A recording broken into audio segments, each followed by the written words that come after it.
You mentioned that MBMI will get into intracellular level and to the mitochondria. Yeah.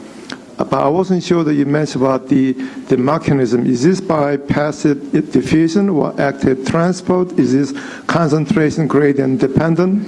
Once the MBMI get into the intracellular and mitochondria, is there a possibility it might be trapped and cannot come back? That's my I'd like to have some clear clarification on that. Okay. Let me make sure I understand. You're asking how does the compound cross the bilayer? Pardon? He's asking if it gets possibly trapped on the other. Is it possibly also trapped when you bind with the mercury in the mitochondria or in the actual intracellular level? When we've done the studies where we've made the mercury and BMI complex, I can't talk about everything we've done, but we made the NBMI mercury complex, and we gavaged it at 2,000 milligrams per kilogram body weight into rats, and then watched it collect in the tissues and watched it come out. And when we trapped it in on that 90-day study, when it binds to mercury, it never lets go. I mean, you can't get it off in a laboratory with high acid, heat, or anything unless you destroy the structure of the compound. And the mercury disappears. The mercury comes out with the compound, and we do know it's a substrate for the P450 enzymes, the CYP enzymes, specific CYP enzymes modify the enzyme and use it as a substrate. So we know it's being modified by the P450 system. And we do know that when it traps the mercury, it's coming out. And how to get in? Pardon? How to get in? It's just a lipophilic compound, just like methyl mercury gets in. I mean, it just... So it's a passive diffusion, yes. Concentration dependent? Yeah, that's what I would guess.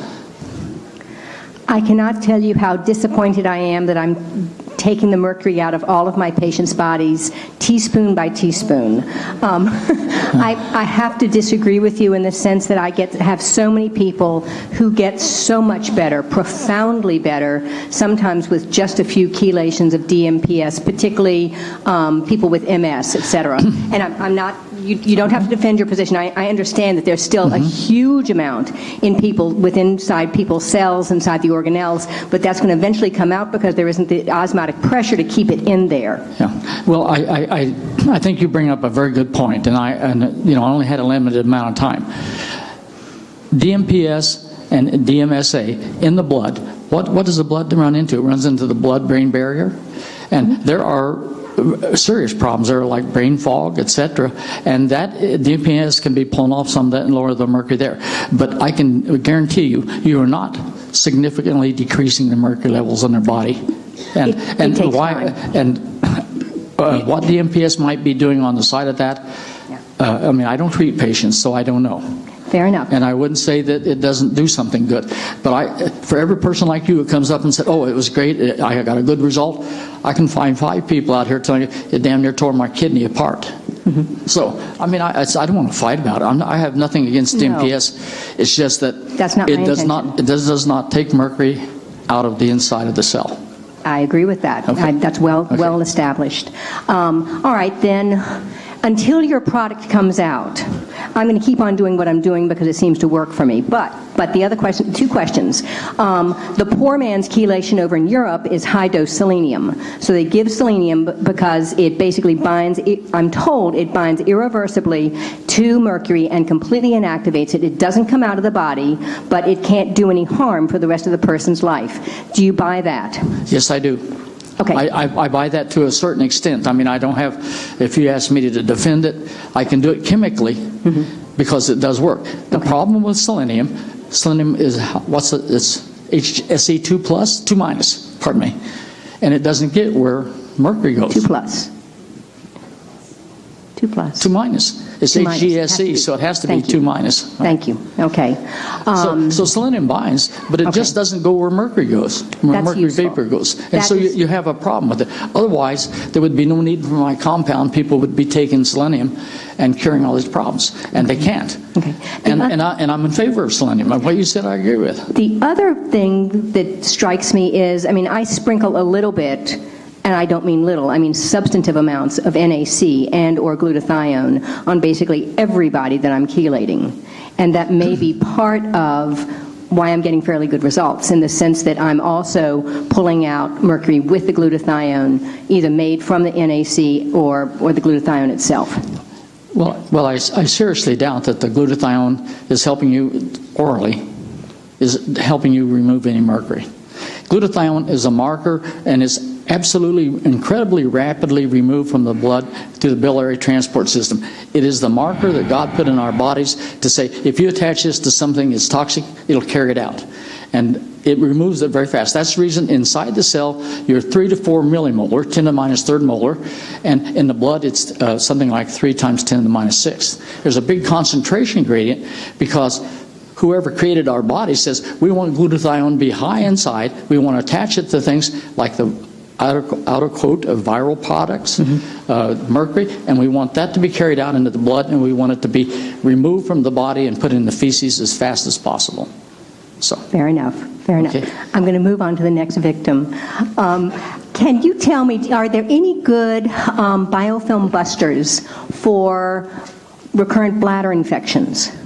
You talked a lot about gut. I know that the one thing that I learned from Dr. Brownstein, and so I'll sing your praises for just a second, is using Lugol solution and painting it on women's breasts, or half-strength Lugol solution, painting it on their breasts to get rid of the fibrocystic breast disease, but also using 1 drop of that half-strength Lugols in sinus rinses, because it's such a wonderful biofilm buster. But I don't know anything about. I mean, I have people who just keep on getting bladder infections.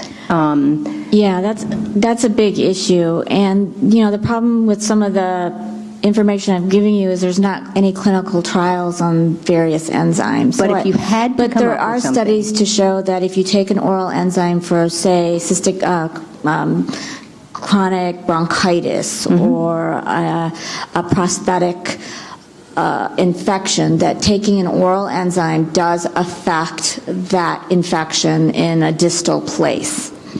So I can't specifically say for bladder that, yes, but in general I use things like, I mentioned the lactoferrin, that's not an enzyme, but things like lumbrokinase for the fibrin, serrapeptase for the fibrin, nattokinase for the fibrin, mucolase, xylanase for the disaccharides. So there are various products out there that you can use and maybe experiment a little bit with. All right.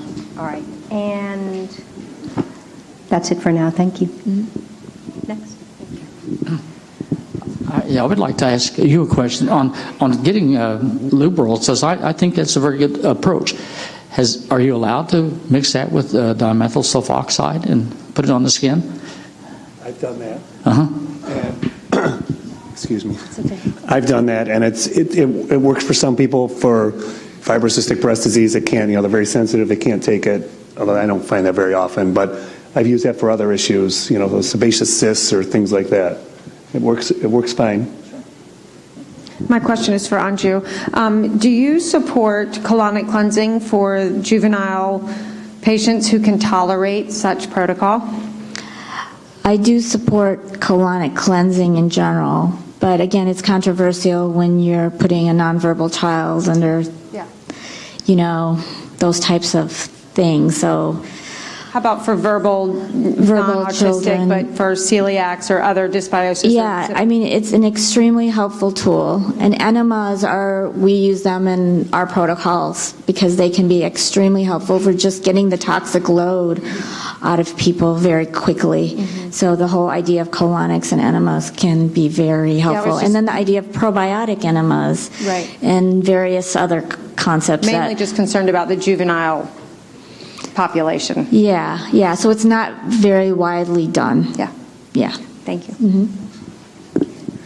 First of all, excellent lectures from you guys. I know that each of you have information contained within your professional careers that you could have talked all day. So actually, really well done lectures. Appreciate all of you. First question has to do with probiotics. You mentioned, I know you have lots of experience there. One of the things that's come out more recently is the spore-based probiotics, and I was wondering if you had any comments, guidelines. I haven't had a chance to use that much. in my Sure won't stay. lecture. Sometimes when I talk, it knocks things off of podiums. I apologize. But if you had any comments or guidelines or anything about spore-based probiotics, or have you used Like those the at all? Lactobacillus sporogenes type of, or the megaspore. Megaspore is what I was thinking of, but I know there's... I don't have a lot of experience with that, but that idea of trying to get something deeper into the colon, deeper into the larger intestines, I think a lot of that makes sense. So, like I said, I like to rotate different ones and try different ones. And again, in a patient with SIBO, you have to be really careful. And usually we start with just a plain lactobacillus, single species. Lactobacillus tends to colonize the upper GI tract, and bifido tends to colonize the lower GI tract. So if you have a lot of lower colonic inflammation, maybe start with a bifido and maybe later try something like a megaspore. Next question is this is my last one, for Dr. Brownstein. You had lots of great things to say, thank you. With regard to like Hashimoto's thyroiditis, some patients are very sensitive. You try to give them iodine and maybe they've heard things or read things that they're going to get into trouble there. You had one slide on it, but when you were talking, I may have missed it. But I was curious if you could comment just on that. Difficult thyroid patients with Hashimoto's, autoimmune thyroiditis, what kind of guidelines, what kind of things would you give advice about in terms of diving into those patients with an iodine regimen? Well, first off, you can educate them that it's low iodine that causes Hashimoto's. And otherwise, I do my protocol. I mean, I wouldn't call it a protocol. I just do my thing with them, you know. It's basically what everybody here was talking about, you know, clean up their diet, and gluten-free helps them. Dairy-free generally helps them. And if you run into problems with iodine, put them on salt first, wait 2 weeks, and then put them on iodine. Generally, you won't run into problems. Thank you. Gee, that brings up a real quick question on salt. You know, there's the Celtic sea salt, there's the Himalayan salt, and your perspective on those? So I've had Himalayan, Celtic, brand sea salt, and Redmond's real salt analyzed 4 times. The mineral content was very similar in all 4 of them, all 4 times. There was no toxicity in any of them. And so I usually recommend Redmond salt, or they were downstairs, you know, sponsoring this, or Celtic salt. They're the cheapest. I don't see any reason to pay 3 times the money for Himalayan salt. I couldn't find any, in my analysis of it, any great shakes to do that. Great. Now about, if you'll just clarify for me, because for a long time I've used just T4 to make sure it's not T4 free, to make sure it's not up, and put the T3 free up toward the higher range. I've ignored the reverse T3. Good, bad, or indifferent? Well, I think you'll get a lot of information to check reverse T3 as part of that thyroid panel, and you'll see it elevate in a lot of patients or come back elevated, and that should be your first tip off maybe they're iodine deficient. And in that case, the body's shunting that T4 into reverse T3 because it doesn't want to raise the metabolism. There's not enough iodine there. And the worst case scenario in that situation would be give them T3. You're going to rapidly increase the metabolism, rapidly make the iodine deficiency problem worse. So I would tell you start checking it. You'll get useful information out of it. Great, thank you. Okay, Dr. Southward, quick question. You raised some very provocative ideas about, you know, the balance of the hormonal controls and stuff. Relate that, if you would, to mitochondrial activity, to iodine, what? I mean, because, you know, with the iodine, we're talking thyroid issues. And, you know, that's... Well, the mitochondria is the real energy generator in the cell, so it's very sensitive to all of those things. I don't know how I would relate it to iodine. David could probably answer that better than I can. Okay. There's studies, when I do, you know, just an iodine talk, there's studies that iodine concentrates in the mitochondria and is needed for electron transport chain and to... You know, iodine's concentrated in every cell of the body. I mean, you know, mitochondria included. Iodine for the electron transport chain. There are some studies that show that iodine can enhance that. Interesting, okay. Dr. Haley, can you repair a mitochondrion that's become sick with toxic metals, or do they simply get sick and stay sick and die? No, the latest research coming out shows that mercury hits the outside of the intermitochondrial membrane and causes a collapse. It does not inhibit the electron transport system. And so if you can get in there and pull it off, there's a chance that mitochondrial can repair itself. It doesn't get inside very easily, not Hg+, 2+ anyway. And in the case of NBMI, what we have looked at is in the porphin profile. The site of mitochondrial porphin inhibition is on the outer aspect of the inner membrane. And if you give them NBMI, you'll relieve that inhibition. So there's a chance. Do I know it can do it? No, I don't. All I know is that it takes a while. And when you take NBMI, you don't get immediate repair because there was damage done by mercury. Mm-hmm. It takes a while for the body to repair it. Mitochondria replicate every 2 weeks on average. And so there's a chance. And there's a lot I don't know and no one else knows either.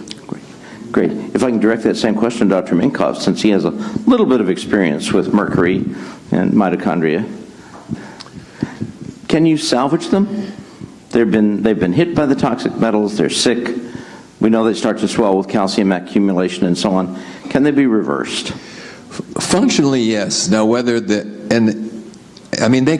can make more mitochondria. If you have enough thyroid hormone, enough nutrients, they replicate themselves. We measure mitochondrial function with this bioenergy testing, so we can tell are they making ATP at, or what level are they making ATP at? Are they not making it, or are they making it well? And what we find is over about a 5 or 6 week period, if we're doing our nutrition and handling their gut and all the rest of the stuff that everybody talked about, that they already start to feel better, and that's a reflection that their mitochondria are working better. Right. And then at 3 months or 6 months, we get them back on the bicycle, do another test, and now instead of being 25% of what their predicted maximum or predicted good should be, is they're at 75 or 80% of what it should be, and then we just document it. But my best sign in all these patients is they tell me when they're better, and then I know it's working. That's a good point. That's a good point. Then, Dr. Southward, one last opportunity to give me what I don't understand about K2 that you didn't have a chance to cover in your lecture. What else? I mean, is it integral related like iodine and the mitochondrion, or what do I not know that I need to know about K2? Well, K2 has not been well researched in North America. Most of it is in Asia and in Europe, and the Netherlands in particular. So I think we're going to find out a lot about K2. It is a very varied potential in a lot of these things. I think we're just scratching the surface on that. I don't know. Can you overdose it? No, they've not found an overdose on K2. In fact, when you give it to kids, you think, oh, well, they might have less dosage because of less weight. But it's not weight dependent. It would be more metabolism dependent. If you're metabolically active, you're going to need more K2. So you can go ahead and use the same dose for children as you have for adults. And if you had a diabetic, you might want to use twice as much. And make sure their iodine is there for the metabolism. Absolutely. And I'm glad to announce that 3 of the vendors downstairs have immediately gone out and ordered a whole bunch of chicken egg shells. We're going to have that available for us. Anybody want the AGD right away, but you'll stick around and you promise? Promise? Okay. SF. S as in Sam. F as in Frank. 1734 S as in Sam. SF1734 Sam. And if you leave, I will throw things at you. You've been a great audience. Thanks. I just had one question about the K1 versus K2. I'm on Coumadin myself, heart valve and Gore-Tex aorta. But is K2, am I to take that, is that permissible? Or I know I can't do one, but... Yes, it is. And you'll enjoy reading Kate Realm-Blue's book on that, because she addresses that issue specifically, that there's no interference with K2 with K1 in terms of clotting. Okay, very good. Well, thank you. I just had one other comment. I didn't know if any of y'all had ever heard of this before. Some years back, I had heard that the word cancer is a copyrighted word. So we all use it to our, well, ignorance, I guess. And it's apparently owned by, I know there's no C and a circle after it, trademark, copyrighted, whatever, but apparently the word cancer is owned by the American Medical Association.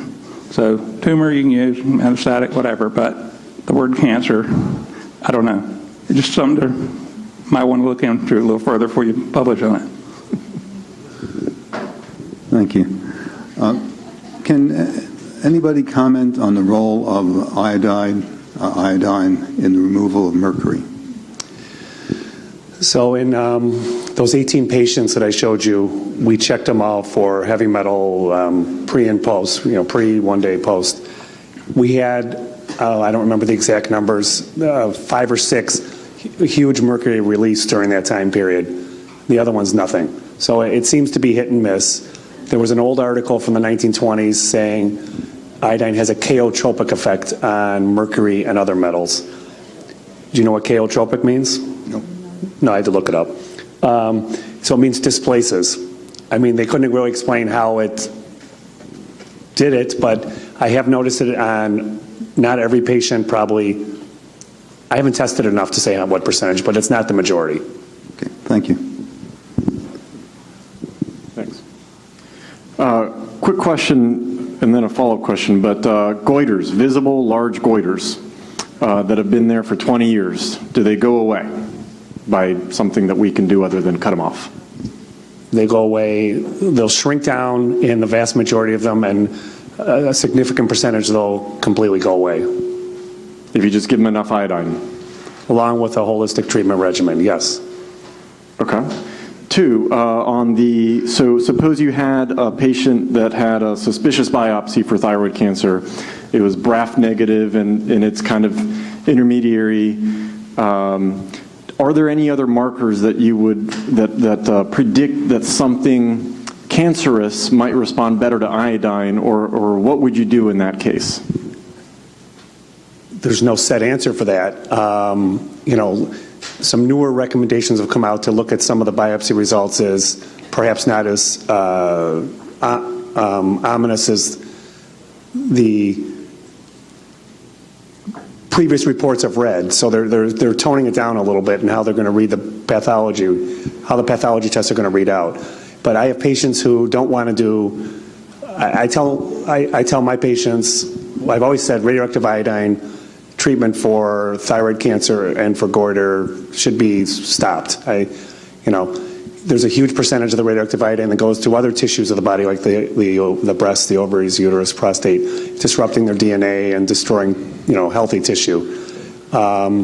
So if there's a problem, I send people for surgery. But with thyroid cancer, since it's generally a slow-growing cancer, one of the things you could do is just follow them up with serial ultrasounds and just see how they're doing. Okay, that's what we're doing. But I just had a quick thought when you were saying that. I didn't know that I thought pretty much all of it went to the thyroid, but we learned that it goes to other places when it was radioactive. What if? 32 to 64% goes to the thyroid. That means 68 to 36% goes elsewhere. Yeah, it's amazing. So what if someone was already starting the radioactive iodine treatment? That's a Graves' disease. I'm sorry. Could you maybe do the topical with non-radioactive to saturate the breast and other places while they're doing that to maybe protect some of that other tissue if they've already decided to start down that road? Maybe make some DMSO in there? Remember, the skin has 20% of the body's iodine load at saturation, so I don't know if that's all you're doing with that, and 80% of a topical will sublimate out into a gaseous phase, so I don't think you're going to get that much of effect with a topical application. But yes, I think that's a reasonable thought process. And thanks. Thank you for giving your presentations. My question has to do with the Food and Drug Administration, Centers for Drug Evaluation Research. And I rely a fair amount on their best efforts. I know they have problems. It does give me some confidence that at least some people have looked through things a little bit. If you were President Trump's right-hand man, what changes would you do to the FDA in order to be able to protect the public but not restrict some of the newer drugs? I don't intend to be an expert on regulatory matters, but I can tell you the regulations are basically sometimes very stupid. I mean, if you have a compound that you can stuff into a rat at 5 grams per kilogram and not make that rat sick or have a problem, and you can repeat it in dogs and in mini pigs, etc., then why should you be? It's not toxic. I mean, if you're going to do that, then they make you spend so much money to develop a drug, and that means that a person, an individual, or a small group cannot do this. So if you found something, growing on a tree in your backyard that cured cancer, you could never make a claim. But first of all, they have to have proof that it is effective and then safe, isn't it? My understanding is that you have to prove that it actually works. And then if it actually works, then you have to say, okay, is it safe at that dosage? There have been tons of drugs that have been taken through clinical trials that were neither safe nor worked, and they still made it to market. I know I've taken one of them. And so, no, I don't. The thing is, we need a good FDA. Absolutely, I'm in favor of having a good FDA. Do I think the FDA has been captured by the pharmaceutical industry? I certainly do. Do I think it should be easier if someone comes up with something that really works well in a human being or an animal to treat a disease? Or should they have to go through this whole mirage? Every drug has to go through all the same tests. You have all these different things to check off. And if your drug is not toxic, you don't have to worry about those things. If it were going to cause those problems, you would see an illness in the animal testing studies, and you don't. And still they make you go through and do all these. And the FDA doesn't do any research, by the way. But they read the research from people like me, and they evaluate it. And I want to tell you, in all honesty, they're not competent to do it. And neither am I.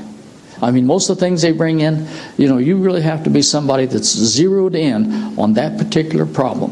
When I talk to people in the European Medicines Association and the FDA about heavy metal toxicity, they know much less than the average person in this room. And yet they're the ones doing the evaluation. And for example, we have to do a phase 2, a comparative. We have to compare our compound's efficacy to the standard of care. Do you know what the standard of care for removing mercury is? There's none. Well, it's DMPS, according to them. And DMPS has never gone through the thing I'm going through. It's never been approved. It's not approved in any country. The United States doesn't have an approved procedure for getting mercury out of the body. And neither does most of Europe. Only Germany has one, and that's DMPS. And so why am I comparing my compound to a compound that's never gone through the system? But I have to, and I have to spend a lot of money to do that. I don't mind doing it because they're going to make us look real good. But thank you. But I just think it needs a total rehaul. We make drugs in the United States for one reason. Make money. And that's the reason we have Xarelto and what some of those that you see now. They've given out $680 million in settlements to people that have had bleeding problems. Did they have those problems with warfarin or Coumadin? I mean, that's what they replaced, but they make a lot more money because I know I've been there. I mean, I had bad diet. I was a meat eater, par excellence, by the way, and very capable of, and I had heart problems. And so I'm on Coumadin now. And what I can tell you that there is not, there's not good advice, and they wanted to put me on Xarelto, and the difference was I would spend $400 a month versus 50 cents. And yet, and we wonder why our Medicare system's going broke, because they go to people and they say, we're going to put you on this. You're not paying the bill. Medicare is, and so they take the expensive drug treatment, and it's obviously more dangerous than the one that's cheaper. So I think there's a whole bunch of things wrong with our pharmaceutical industry in this country, but I don't know that I have the answers to cure it either. Thank you. Yeah. Dr. Southward, on the subject of Coumadin, if a person's on Coumadin, the life sentence, do you recommend supplementing with K2? Yes, doesn't appear to be any problem taking K2 if they're on Coumadin. There's no interference between the two. Okay. And Dr. Brownstein, for a maintenance dose, for most of us, for iodine, is there a recommendation for that? Is iodoral good? I would say for a maintenance dose, if you're not sick, minimum of 25 milligrams. 25, okay. And more if you have glandular problems. Okay, good, thanks.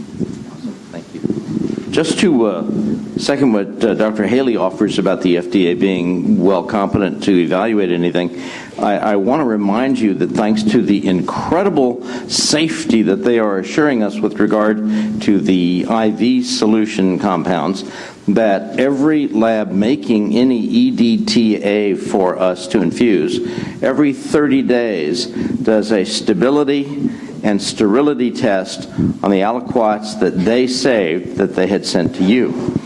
Now, they'll often give you an out date of 180 days, but they're still testing it for another, or 90 days, but they're still testing it for another 90 days after that.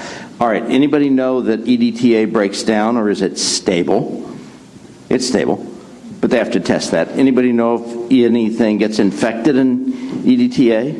No, it's the preservative. It's sterile. And the reason you have to do that is because the regulations require you to do sterility and stability, which raises the cost to the patient dramatically. So, what? What are we doing on this? You guys have been absolutely wonderful. I have one question for Dr. Usman. Right. Are these drugs that you're recommending, all these different bacteria, are they tested all through the FDA? Are they safe? Are they effective? They're not drugs. Okay. Disease, the FDA says it is. So if they treat it, they're not treating a disease. Are you sure we're not treating a disease? Because it seems to me... I can tell you what I was told to my face by FDA representatives. Okay. If something cures a disease, it's not a food. Drug. It's a drug. It's a drug, absolutely. And it can be tree bark, but it's a drug. Well, it is tree bark. It's called aspirin. So, but you know, the real problem with the FDA has been the Kefauver amendments in 1962, was it? Because they went from safety to safety and effectiveness. See, I just assume they say, well, this hasn't killed people, so it's safe, but it's never been evaluated for effectiveness. Let the buyer beware. You know, I mean, hell, if they're telling me that chemotherapy is safe, okay, that's why I have a problem with the FDA. I'd like some folks to just stand for us, if you could, please. A real shout out for our AV crew. You guys have done an awesome job. With an almost flawless situation, until we see, of course, the tapes. Therein lies the rub. But you guys have been wonderful. Any other comments that one of our panelists would like to offer? Okay, we've got one more from you. Yes. I heard somebody say something about iodine possibly, I forget what the word was, moving mercury out?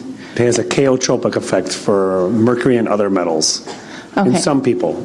So the reason I want to know is because I was starting to take an iodine supplement based on, you know, everybody being deficient, but I'm a nursing mom, but I'm also a dentist who does amalgam removal, and I do all the IAOMT protocols. So should I take iodine or should I not take iodine? Mercury iodide is a salt. That means it's water soluble, and it won't pull mercury off the thiol groups bound to proteins. I mean, it's just not going to do that.